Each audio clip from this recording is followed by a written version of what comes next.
অমাবস্যা শেষ হলে হেলাল শুরু হয় নাকি? আপনারা জানেন না নাকি? হ্যাঁ, অমাবস্যার পরে হেলাল। তো হেলাল কি ঘটনাটা কোথায় শুনেন?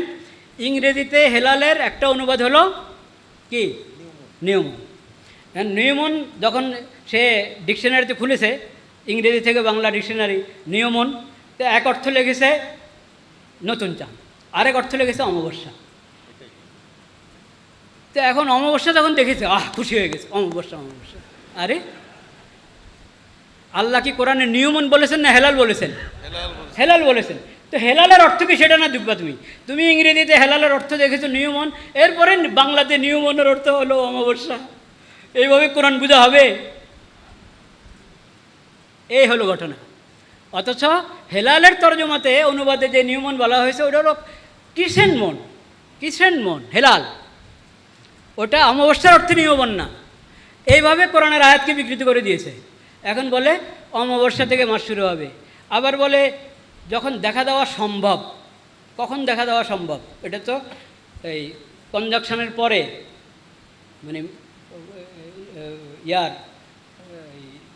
স্ট্রোনমির যেটাকে বলে নিয়মন বলে, সে নিয়মনের পরে গিয়ে এটা কয়েক ঘন্টা পরে এটা দৃশ্যমান হয় চাঁদ। দৃশ্যমান হওয়ার সময়টা সম্ভবভাবে, একবারে নিশ্চিতভাবে না, মোটামুটি এখন দাবি করে যে বিজ্ঞান বলে যে মোটামুটি নিশ্চিত, কিন্তু তারাও পুরো নিশ্চিত বলে না। আগে থেকে বলে যে অমুক সময় অমুক জায়গা থেকে দেখা যাবে। দেখা দেওয়ার সময় এটা আপনি যে কোনো ইয়েতেই মুন সাইডিংয়ে ঢুকেন আপনাকে দেখায় দিবে, পুরা নকশা দেখায় দিবে পৃথিবীর কোন জায়গায় সম্ভাবনায় নাই, কোথাও টেলিস্কোপ দিয়ে দেখা যাবে, কোথাও ভালো চোখ হলে দেখতে পারবে, কোথাও একবারে সরাসরি খোলা চোখে দেখতে পারবে, সব বিবরণ দিয়ে দেয়। ওরা বলে যে এইটা এটা এভাবে ক্যালেন্ডার তৈরি করো, এই লোনার ক্যালেন্ডার দিয়ে মাস শুরু হবে। তো এখন একবার বলে নিয়মন দিয়ে, মানে অমাবস্যা দিয়ে, আরেকবার বলে লোনার ক্যালেন্ডার দিয়ে। দলিল তো এই আয়াতে বলে দুনো কটার দলিল বলেন, একে আয়াত দুনো কটার দলিল। আচ্ছা, এরপরে বলে না পৃথিবীর সর্বপ্রথম দেখা ওটা সবার জন্য ফরজ। আচ্ছা, দলিল কই আয়াত? এটা দলিল আয়াত, কথা শেষে নেই। এরপরে বলে মক্কা মুকাররমে হেলালের ফায়সালা হয়ে গেলে ওটাকে পুরা বিশ্বের জন্য মানদণ্ড ধরতে হবে। দলিল কই আয়াত? সুবহানাল্লাহ। তো এগুলা কি কোরআন সুন্নাহর অনুসরণ না তামাশা? ওরা বলে যে এগুলো সব স্পষ্ট নাকি আয়াতের মধ্যে আছে। তো সব কথা কীভাবে স্পষ্ট হয়? এটাও স্পষ্ট, ওটাও স্পষ্ট। এবং ফামান শাহিদা মিনকুম সারা ফালি আসমের মধ্যে নাকি এটাই বলা হয়েছে। এটা এখন বাস্তবতা। এই বইতে আছে, এই যে আনামুল হকের বইতে দেখেন, ইঞ্জিনিয়ার আনামুল হক সাহেবের বইতে একটু পড়ে শোনাই দেখেন। পবিত্র কোরআনের হুকুম, নতুন চাঁদের হিসাব করে চান্দ্রপঞ্জিকার সাহায্যে সওম পালন করতে হবে। বলেন না নাউজুবিল্লাহ। কোরআনের হুকুম কোন আয়াতে, কোন পারায়, কোন সূরায়? চন্দ্রপঞ্জিকা না পেলে রাসূলুল্লাহ সাল্লাল্লাহু আলাইহি ওয়াসাল্লামের কওলি হাদিস অনুসারে নতুন চাঁদ দেখে সওম পালন করতে হবে। কোন কওলি হাদিস ওরা বলছে সামনে। নতুন চাঁদ নিয়ে মতভেদ না করে রাসূলুল্লাহ সাল্লাল্লাহু আলাইহি ওয়াসাল্লামের ফেলি হাদিস অনুযায়ী আসবাকুর রুয়া অর্থাৎ প্রথম দেখা হিসেবে আমল করতে হবে। কোন হাদিসে আসবাকুর রুয়া আছে? প্রথম দেখা, সর্বপ্রথম দেখার কথা একটি হাদিসে দেখান, একটা মজু হাদিসের মধ্যে নাই। সহি হাদিস, হাসান হাদিস দেখাবে দূরের কথা। কিন্তু সেই উদ্ধৃতি দিয়েছেন ওই ভদ্রলোক, উনি বলছেন আর নতুন চাঁদের হিসাবের মাধ্যমে আবার নতুন চাঁদ নিয়ে বিতর্ক না করে আসবাকুর রুয়া বা প্রথম দেখা এর হিসাবে সওম পালন করতে হবে, কারণ ফরজ রোজা ছাড়া যাবে না। সহিহ মুসলিম 2419 নম্বর হাদিস।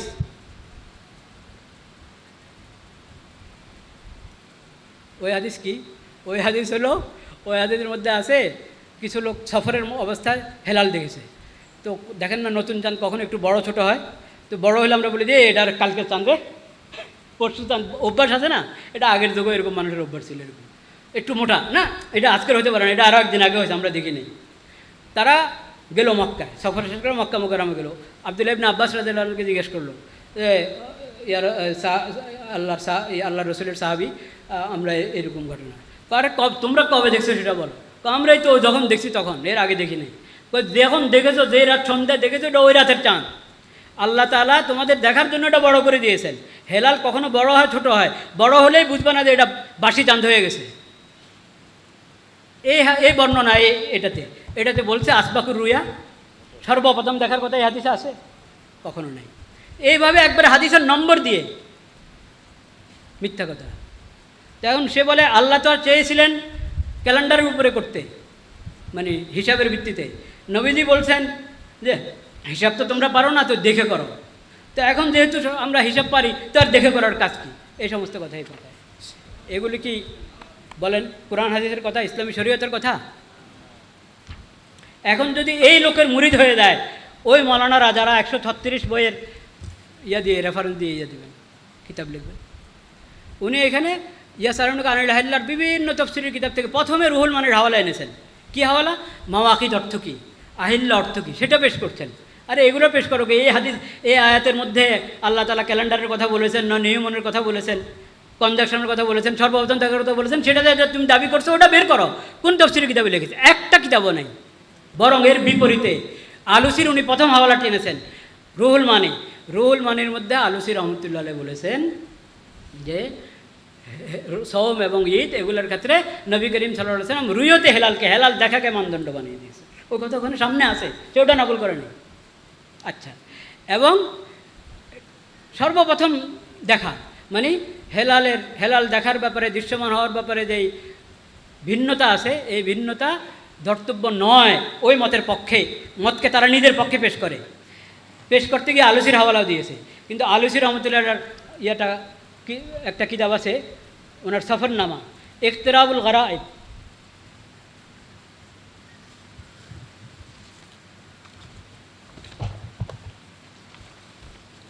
গরায়েবুল ইখতিরাব ওয়া নুজহাতুল আলবাব,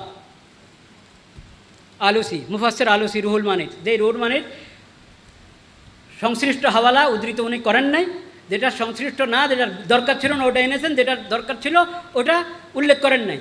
ওই হুজুরের এই কিতাব গরায়েবুল ইখতিরাব, এটার মধ্যে উনি এই গরায়েবুল ইখতিরাব কিতাবে 461 নম্বর পৃষ্ঠা উনি বলেছেন ইনকারু ইখতিলাফিল মাতালি'i আযহারু মুকাবারাতান মিন ইনকারি ইখতিলাফিল আসাবি'। نعم اختلف في اعتبار ذلك الاختلاف شرعا في نحو الصوم، فذهب كثير من الحنفية مع إقرارهم بوجوده إلى عدم اعتباره، فيلزم عندهم أهل المغرب الصوم برؤية أهل المشرق هلال شهر رمضان والحق اعتباره। উনি বলেছেন অনেক হানফিরা তো বলেন যে হেলালের দৃশ্যমান হওয়ার ভিন্নতা ধর্তব্য নয়, এর মানে বাস্তবে তো পার্থক্য আছে, কিন্তু ওনারা মনে করেন সওম ঈদের ক্ষেত্রে এটা ধর্তব্য না। কাসীরুম মিনাল হানাফিয়া, অনেক হানফি, এনে বলেন সব হানফি, অধিকাংশ হানফি তা না, কারণ অধিকাংশ হানফি খায়রুল কুরআনের মতো এটাই বলেন যে ধর্তব্য আছে, ধর্তব্য হবে। এখন আলুসি যার উদ্ধৃতি তারা দিচ্ছেন, সে আলুসি বলেন ওয়াল হক্কু ইতিবারুহু, হক কথা হলো সওম ঈদের ক্ষেত্রে চান্দ্রমাস শুরু হওয়ার ক্ষেত্রে শরীয়তের দৃষ্টিতে চান্দ্রমাসে কি বলেন এই চাঁদ দৃশ্যমান হওয়ার ভিন্নতা ধর্তব্য, এটাই হক, ওয়াল হক করতে পারব। তো যে আলোসির ওনারা হাওয়ালা দেন সে আলোসি থেকে, এরকম আমি ওনাদের 136 থেকে ইনশাআল্লাহ অনেক হাওয়ালা পেশ করে দিতে পারবো, কিন্তু সময় নাই। 11:30 পর্যন্ত আমার সময়, আর 10 মিনিট আছে, 10 মিনিট আমি 2-4 কথা আরও একটু বলছি ইনশাআল্লাহ। জি জি জি। লা ইলাহা ইল্লাল্লাহ, লা ইলাহা ইল্লাল্লাহ। এবার পরের কথা, এই 136-এর মধ্যে যেমন ওনাদের ওই নতুন দাবিগুলো তো কিচ্ছুই নাই। সর্বপ্রথম দেখা পুরো পৃথিবীর জন্য ফরজ, এবং মক্কার দেখা পুরো পৃথিবীর জন্য ফরজ নাই। আর নিয়মন মানে কি বলে এটাকে, কনজাংশন কথা তো নাই, প্রশ্নে আসে না, এবং ক্যালেন্ডারের কথাও নেই। ওনারা না আয়াতে আছে, না হাদিসে আছে, না এই হাওলাগুলোতে আছে। এখন সহজ উপায় হলো যে আপনারা যে কিতাবগুলোর উদ্ধৃতি দিয়েছেন, এখান থেকে আমাদেরকে আপনাদের দাবির পুরো কথাটা দেখায় দেন। শুধু লা ইবরাতা লিখছিলামের মাসালা দেখালে হবে না, এটা তো আপনাদের দাবি না। আপনাদের দাবি তো হলো এই 5-6টা কথা পুরো।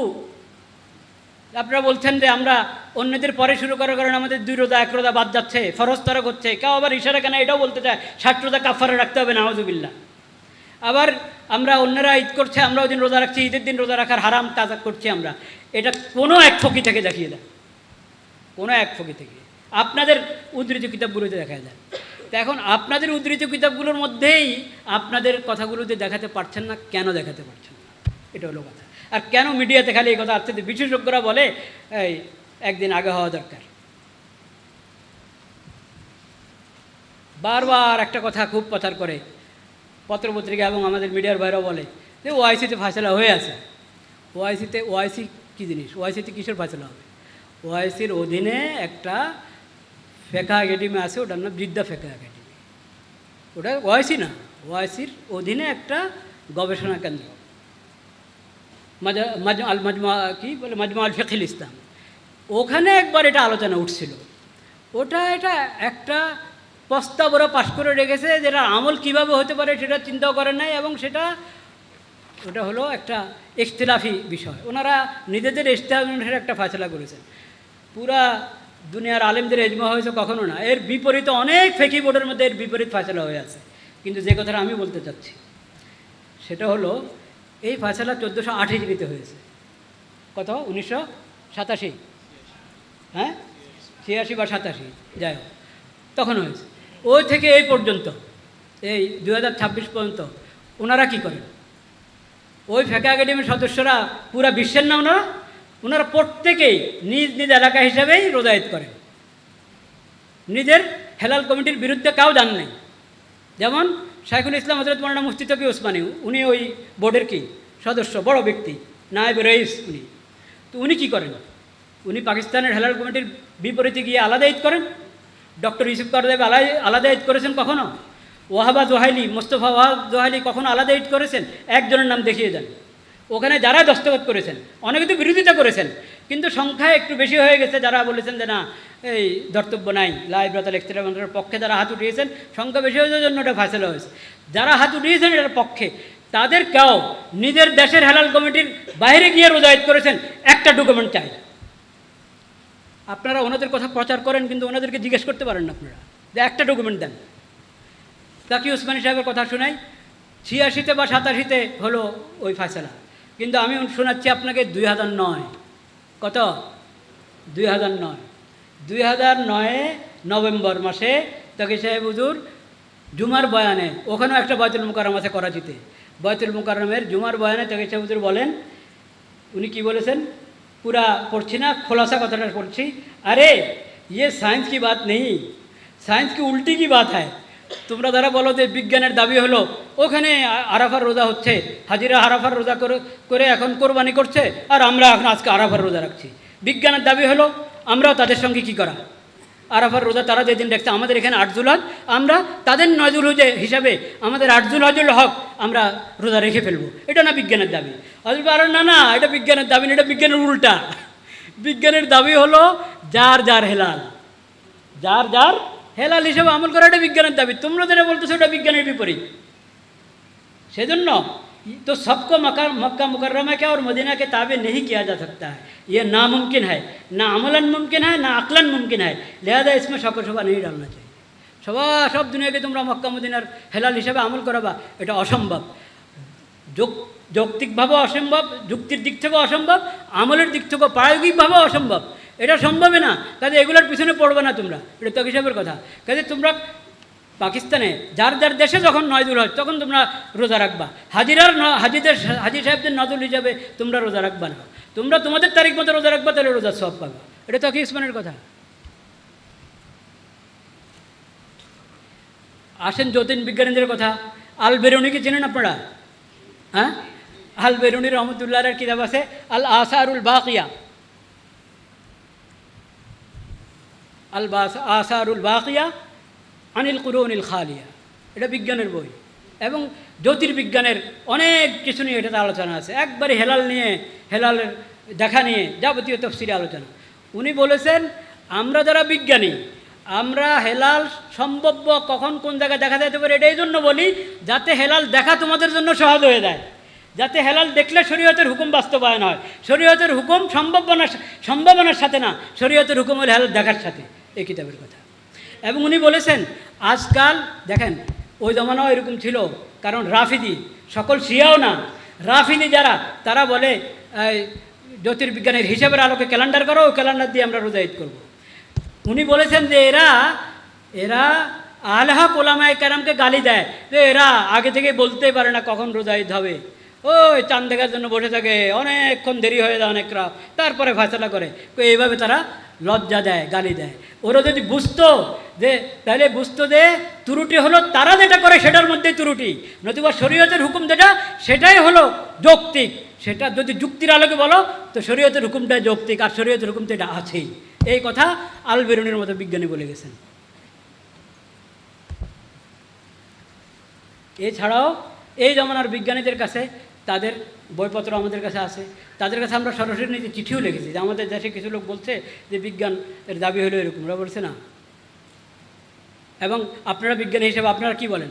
আমরা কি বলবো? শরীয়তের বিষয় শরীয়ত বলবে, শরীয়তের মাসালা আমাদেরকে বলো, সেই মাসালা হিসাবে কি সহযোগিতা তোমাদের করতে হয় সেটা আমরা করব। এ হলো যারা বিজ্ঞানী বাস্তব ও অ্যাস্ট্রোনমির পণ্ডিত তাদের কথা। আর আমাদের এখানে যারা অন্য বিষয়ের ইঞ্জিনিয়ার, তাদের বক্তব্য হলো হুজুররা বিজ্ঞান জানে না।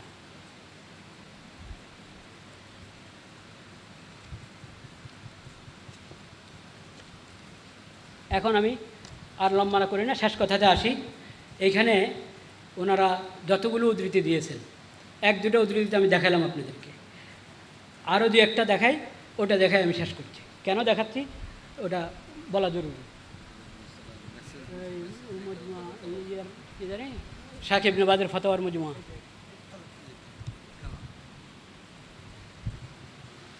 শাইখ ইবনে বাজ পরিচিত নাম, হজরতের হাওয়ালা, শাইখ ইবনে বাজের হাওয়ালা ওনারা খুব দেন যে উনিও আমাদের পক্ষে। অথচ পক্ষ কিভাবে? এই যে আব্দুল সালাম সাহেব ওনার উদ্ধৃতি এনেছেন, কীভাবে এনেছেন? এবং একটা উদ্ধৃতি এনে বলছেন এটা শাইখ ইবনে বাজের সর্বশেষ ফতোয়া। কোত্থেকে জানছে এটা শাইখ ইবনে বাজের সর্বশেষ ফতোয়া? আল্লাহ জানেন। কিন্তু উনি বলেছেন ধরলাম সর্বশেষ ফতোয়া, কিন্তু ফতোয়ার প্রথম অংশ এনেছে, শেষ অংশ আনেনি। প্রথম অংশ এনেছে, শেষ অংশ আনেনি। ইবনে বাজের আমি দুটা কথা শুনেছি। যে ফতোয়া উনি উদ্ধৃত করেছেন সেটা হলো এটা, সুমুল রুয়াতি আফতির রুয়াতি হাদিস উদ্ধৃত করেছেন এবং ইখতিলাফ মাসালে ধর্তব্য না, উনি ওনার মত যেটা সে বলেছেন। বলার পর এরপরে উনি বলেছেন যে তবে এখানে আরেকটা মত আছে, সেটা হযরত আব্দুল্লাহ ইবনে আব্বাস রাদিয়াল্লাহু আনহু থেকে প্রমাণিত। শামের রুয়তের কথা মদিনা এসেছে, প্রমাণিত হয়েছে, কিন্তু আব্দুল্লাহ ইবনে আব্বাস রাদিয়াল্লাহু আনহু তা গ্রহণ করেননি এবং বলেছেন নাহানু রাআইনাহু লাইলাতাস সাবত ফালা নাযালু নাসুমু হাত্তা নারাহু আও নুকমিনা লিদ্দা ওয়া হাতাজ্জা বিকওলিন নবী সাল্লাল্লাহু আলাইহি ওয়াসাল্লাম সুমু লিরুয়াতিহি ওয়া আফতিরু লিরুয়াতিহি। হযরত আব্দুল্লাহ ইবনে আব্বাস রাসূলুল্লাহর এই হাদিস দিয়ে দলিল দিয়েছেন। এবং এরপরে ইবনে বাজ বলেন ওয়া হাযা কাউলুন লাহু হাজ্জুম মিনাল কুওয়া। এই যে মতটা যেটা আব্দুল্লাহ ইবনে আব্বাস গ্রহণ করেছেন, আসলে শুধু আব্দুল্লাহ ইবনে আব্বাস না, হযরত ওমর রাদিয়াল্লাহু তাআলা আনহু এবং সব সাহাবায়ে কেরামের এটাই মত, কিন্তু একবার স্পষ্ট ভাষায় যেহেতু ওনাদের থেকে এসেছে এই জন্য ওনাদের কথা বললেন। এটা এমন বক্তব্য যেটার দলিলের মধ্যে শক্তি আছে। আমি যেটা বললাম সেটারও দলিল আছে, কিন্তু হযরত আব্দুল্লাহ ইবনে আব্বাসের যে মাযহাব সেটারও কি আছে? শক্তি আছে। এবং আমাদের সৌদি আরবের সর্বোচ্চ ওলামা মজলিস হাইয়াতুল কিবারুল উলামা তারা এটাই গ্রহণ করেছেন যাতে দোনো দিকের দলিলের উপর আমল হয়ে যায়। বলেন সুবহানাল্লাহ। তো এই ওয়াহাদা কাউলুন লাহু হাজ্জুম মিনান থেকে শেষ পর্যন্ত এটা আব্দুল সালাম সাহেব উদ্ধৃত করেন নাই। তো যদি এটাই শাইখ ইবনে বাজের সর্বশেষ ফতোয়া হয়ে থাকে, তো এই ফতোয়া হিসেবে তো উনি দেশে দেশে হেলাল কমিটি হিসেবে আমল হচ্ছে এটাকে দলিল নির্ভর বললেন কিনা, না এটাকে গলত বলেছেন? গলত বলেন না, বলছেন যে এটারও শক্তি আছে, এই দলিলের শক্তি আছে। এবং আমাদের এখানের সৌদিতে যে সর্বোচ্চ ওলামা পরিষদ আছে তারা এটাই গ্রহণ করেছেন, দোনো দিকের দলিলের উপর আমল হয়ে যায় এটা গ্রহণ করলে। শুধু তা না, আবার হযরতকে জিজ্ঞেস করেছে একবারে ঠিকই কথা, হুজুর প্রতি রমজান আসলে আমরা ঝামেলা পড়ি, এখানে ঈদ ওখানে রোজা, একবারে পেরেশানি হয়ে যায়। উনি জবাব দিয়েছেন কি, আল আমরু ওয়াসিউন, বেহামদিল্লাহ। পেরেশানের কোনো কারণ নাই, পেরেশানের কোনো কারণ নাই। আল্লাহ তালা বহুত আসানি করে দিয়েছেন। এই বিষয়টা এই ওয়াসে এই প্রশস্ততা আছে এটাতে, হ্যাঁ, কি অবকাশ এবং প্রশস্ততা রেখে দিয়েছেন আল্লাহ তালা। ফালি কুল্লি আহলে বলাদিন রুয়াতুহুম, কারণ প্রত্যেক অঞ্চলের জন্য তার রুয়ত, তার দেখা। কামা সাবাতাদ আলিগান ইবনে আব্বাস, হযরত ইবনে আব্বাস থেকে এটা প্রমাণিত। এরপরে বলেছেন যে যেহেতু এখানে আরেকটা মত আছে, সেই হিসাবে যদি সৌদির আশেপাশের যে দেশগুলো বা অমুসলিম দেশ যেখানে কোনো হেলাল কমিটি নাই, তারা যদি সৌদির দেখা হিসাবে আমল করে সেটাও হয়ে যাবে। কিন্তু যদি নিজ এলাকার রুয়ত হিসাবে আমল করে তো সেটা তো কোনো সমস্যা নেই, ওটা তো আমাদের সর্বোচ্চ উলামা পরিষদ বলেছে নেই, সেভাবে আমল করলে আমার কোনো আপত্তি নেই, এটা ঠিক আছে। এরপরে অন্য আরেক ফতোয়াতে উনি বলেছেন যে ওটাই সহি, তোমরা যে এলাকা আছো সেই এলাকার হেলাল কমিটির সঙ্গে, সেই এলাকার ওলামায়ে কেরামের সঙ্গে, সেই এলাকার সরকারের সাথে আমল করো। তোমরা নিজের দেশের কথা তোমাদের এই সিফারত দূতাবাসের মাধ্যমে জেনে ওটার উপর আমল করবা, এটা করো না। তুমি যেখানে আসো সে জায়গার হেলাল কমিটি, সে জায়গার ওলামায়ে কেরাম, সে জায়গার সরকারের যে ফাতারা, সেই ফাতারার উপর আমল করো। তো শাইখ ইবনে বাজের এই ফতোয়াগুলো কিন্তু উনি উদ্ধৃত করেন নাই, না করে উনি শাইখ ইবনে বাজকে নিজের পক্ষে এনেছেন। এরকমভাবে আব্দুল হাই লখনবী, কটা 11:30 হয়ে গেছে, আর 2-3 মিনিট এটা বলে আমি শেষ করব। আব্দুল হাই লখনবীর উদ্ধৃতি দিয়েছেন যে আব্দুল হাই লখনবীও বলেছেন লা ইবরাতাল ইখতিলাফিল মুতাবিক। অথচ আব্দুল হাই লখনবী রহমতুল্লাহ যে মজমুআতুল ফাতাওয়া, এটা মূলত হলো কোনোটা ফার্সি, কোনোটা উর্দু, কোনোটা আরবি। পরে সুবিধার জন্য অনেকে এটাকে পুরো আরবি অনুবাদ করেছে, উর্দু অনুবাদ করেছে, এটা হলো উর্দু অনুবাদ। আর মূল ভাষা যেটা হযরত লিখেছেন সেটা হলো এই কিতাব খুলাসাতুল ফাতাওয়ার পাশে দেখেন আরেকটা কিতাব, চারপাশে কিনারায় আরেকটা কিতাব, ওটা হলো মজমুল ফাতাওয়া আব্দুল হাই লখনবী, ওটা মূল কিতাব। এটার অনুবাদ হলো এটা। উনি মূল কিতাবও দেখেন নাই, পূর্ণ অনুবাদ যেটা সেটাও দেখেন নাই। কোত্থেকে একটা অনুবাদ এসেছে, যেটা সংক্ষিপ্ত অনুবাদ, অল্প কিছু ফতোয়া নির্বাচন করে একটা অনুবাদ করা হয়েছে, ওই অনুবাদের থেকে উনি উদ্ধৃত করেছেন। কেন আপনি জানেন না এটা উর্দু কিতাব না? মূল কিতাব নেন, আপনি মূল কিতাব থেকে নেন। আচ্ছা, এবং যদি উর্দু থেকে নেবেন তো উর্দু পুরা উর্দু যেটাতে ওনার সব ফতোয়া পাবেন সেটা নেন। তা না করে আপনি সংক্ষিপ্ত একটা থেকে নিয়ে দেখিয়ে দিয়েছেন যে আব্দুল হাই লখনবী আপনার পক্ষে, অথচ আপনার পক্ষে হওয়ার তো সম্ভবই না। কারণ আপনারা যেভাবে বলেন এবার তো ওনারা ওই ফতোয়ার মধ্যে বলেন নাই, কিন্তু ওনার অন্য তফসিলি দলিল সম্পন্ন বিস্তারিত ফতোয়া 3-4টার মতো আছে, যেটাতে উনি বলেছেন যে যার দেখা, প্রত্যেক অঞ্চল তার দেখা হিসাবে আমল করবে, এটাই হলো আসাহুল মাযাহিব, সবচেয়ে শক্তিশালী মাযহাব। এটাকে আরেক জায়গায় বলেছেন মুতামাদ, নির্ভরযোগ্য। আরেক জায়গায় বলেছেন এটা মুহাক্কিকিনের কওল। এসব বাদ দিয়ে উনি ওনার একটা কথা উদ্ধৃত করে ও আব্দুল হাই লখনবী আমাদের পক্ষে, আলেমরা আব্দুল হাই লখনবীর ফতোয়ার পক্ষ নেই। এইভাবে এক একটা যদি আমি বিশ্লেষণ করি শুধু ওনাদের, আর আমি তো আমার দলিলগুলো পেশ করি নেই, 3-4 জন আসেন না, ওনাদের সময় আমার। এই যে এইখানে আপনার ওনারা তো 136 দিয়েই বলেছেন যে অনেক কিছু দিয়ে দিয়েছেন, বুঝতে পেরেছেন? তো 136-এর দশা কি সেটা তো আমি একটু মানে ইঙ্গিত দিলাম। এইখানে লা ইলাহা ইল্লাল্লাহ, লা ইলাহা ইল্লাল্লাহ, লা ইলাহা ইল্লাল্লাহ, লা ইলাহা ইল্লাল্লাহ। ফিকহের ইমামগণ ও 4 মাযহাবের ফুকাহায়ে কেরাম, মানে কারা হাদিসের ইমামগণ খোলাফা রাশিদিনের জমানা থেকে শুরু করে, প্রথম নাম আমরা এনেছি ওমর রাদিয়াল্লাহু তাআলা থেকে শুরু করে, এখানে পৃষ্ঠা নম্বর 30 থেকে কত, পৃষ্ঠা নম্বর 30 থেকে 105, 117, 19, আল্লাহু আকবার, এরপরে 15তম শতাব্দীর মনীষীদের নাম।